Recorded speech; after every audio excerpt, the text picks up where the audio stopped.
जरा कल्पना करिए, एक शहर जो इतना सुंदर था, इतना विशाल था कि लोग उसे स्वर्ग कहते थे।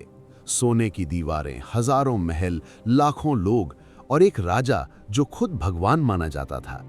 ये कोई कहानी नहीं थी, ये एक सभ्यता थी, एक जीता जागता शहर जो आज समुद्र की गहराइयों में दफन है। आज से हजारों साल पहले गुजरात के तट पर एक ऐसा नगर था जिसे दुनिया का सबसे वैभवशाली शहर कहा जाता था। उसका नाम था द्वारिका।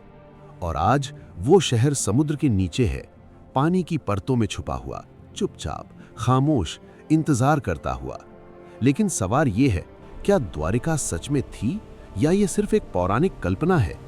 अगर थी तो वो डूबी कैसे, कब डूबी और क्यों डूबी? और सबसे बड़ा सवाल, अगर द्वारिका सच है तो हमारे बाकी ग्रंथ भी सच हो सकते हैं? आज हम उस रहस्य की परतें खोलेंगे जो हजारों साल से समुद्र की गहराइयों में छुपी हैं। लेकिन उससे पहले, अगर आपको ऐसे छुपे हुए राज पसंद हैं जो इतिहास की किताबों में नहीं मिलते, तो अभी इस चैनल को सब्सक्राइब करिए और घंटी दबाइए ताकि कोई भी राज आपसे छूटे नहीं। हजारों साल पुराने महाभारत में एक नगर का वर्णन है जो किसी सपने से कम नहीं लगता। महाभारत कहता है, द्वारिका में 6 लाख से अधिक महल थे, सोने, चांदी और हीरों से बने। शहर की सड़कें इतनी चौड़ी थीं कि 10 रथ एक साथ चल सकते थे। बाजार इतने भरे पूरे कि आंखें चकरा जाएं। भागवत पुराण कहता है, ये शहर समुद्र के किनारे बसाया गया था और इसे खुद विश्वकर्मा ने बनाया था। विश्वकर्मा, देवताओं के वास्तुकार, वही जिन्होंने इंद्र की नगरी बनाई थी। और इस नगरी का राजा था श्री कृष्ण, जिन्होंने मथुरा छोड़कर अपनी प्रजा की रक्षा के लिए ये नया नगर बसाया। ग्रंथ कहते हैं, द्वारिका में 7 द्वार थे, हर द्वार पर सैकड़ों सैनिक, हर सैनिक एक अभेद्य दीवार। ये शहर न सिर्फ सुंदर था, ये अजेय था। दुनिया की कोई भी सेना इसे तोड़ नहीं सकती थी। लेकिन फिर एक दिन श्री कृष्ण ने इस दुनिया से विदाई ली और उसी पल द्वारिका का अंत शुरू हो गया। महाभारत कहता है, जैसे ही कृष्ण गए, समुद्र ने द्वारिका को निगलना शुरू कर दिया। देखते ही देखते वो सोने का शहर, वो स्वर्ग जैसी नगरी पानी की अथाह गहराइयों में समा गई।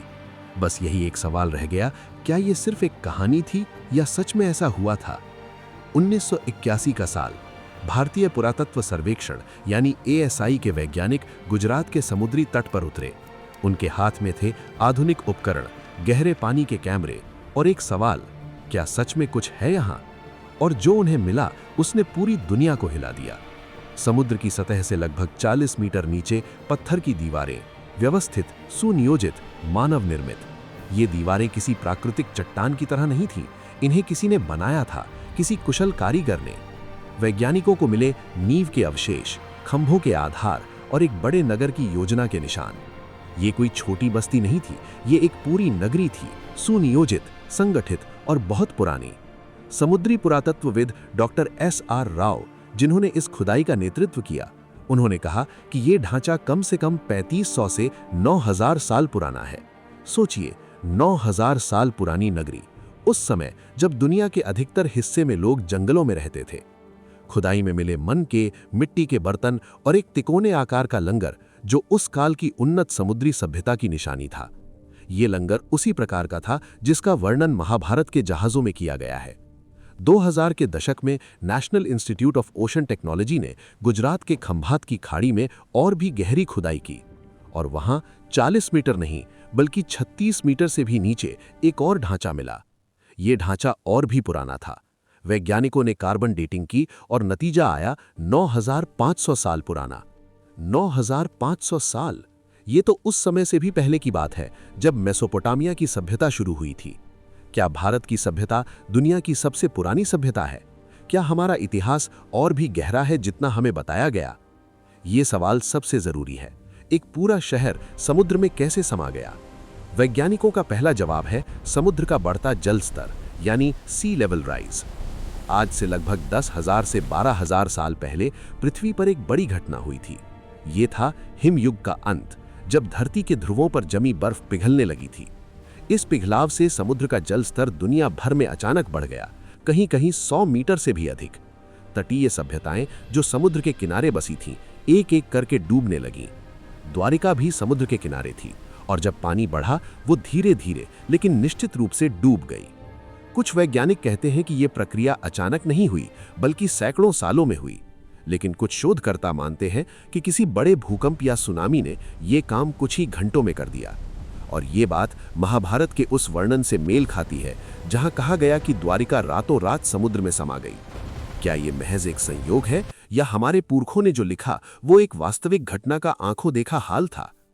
अब एक ऐसा सवाल जो हर भारतीय के मन में उठना चाहिए। जब ट्रॉय की खुदाई हुई तो पूरी दुनिया ने उसे ऐतिहासिक सत्य माना, हीरो बनाए गए, फिल्में बनी। जब मेसोपोटामिया की सभ्यता मिली तो उसे विश्व की सबसे पुरानी सभ्यता का दर्जा मिला। लेकिन जब भारत के समुद्र में एक 9000 साल पुरानी नगरी मिली तो दुनिया ने चुप्पी साध ली। अंतर्राष्ट्रीय मीडिया ने इसे नजरअंदाज किया। पश्चिमी इतिहासकारों ने इसे अप्रमाणित कहा। क्यों? क्योंकि अगर द्वारिका को मान लिया जाए तो पूरा इतिहास फिर से लिखना पड़ेगा। तब मानना पड़ेगा कि भारत सभ्यता का जन्म स्थान था, ज्ञान का पहला केंद्र था। और ये बात उन लोगों को स्वीकार नहीं है जिन्होंने दशकों तक पश्चिमी इतिहास को सर्वोच्च माना है। लेकिन सच सच होता है, चाहे कोई माने या ना माने। समुद्र की गहराइयां झूठ नहीं बोलती। आज भी गुजरात के तट पर द्वारिका नाम का एक शहर है। यहाँ एक प्राचीन मंदिर है, द्वारिकाधीश मंदिर।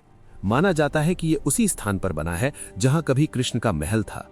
इस मंदिर के नीचे भी खुदाई हुई और यहां भी मिले प्राचीन दीवारों के अवशेष, हजारों साल पुराने। समुद्र के नीचे आज भी गोताखोर जाते हैं और हर बार कुछ ना कुछ नया मिलता है।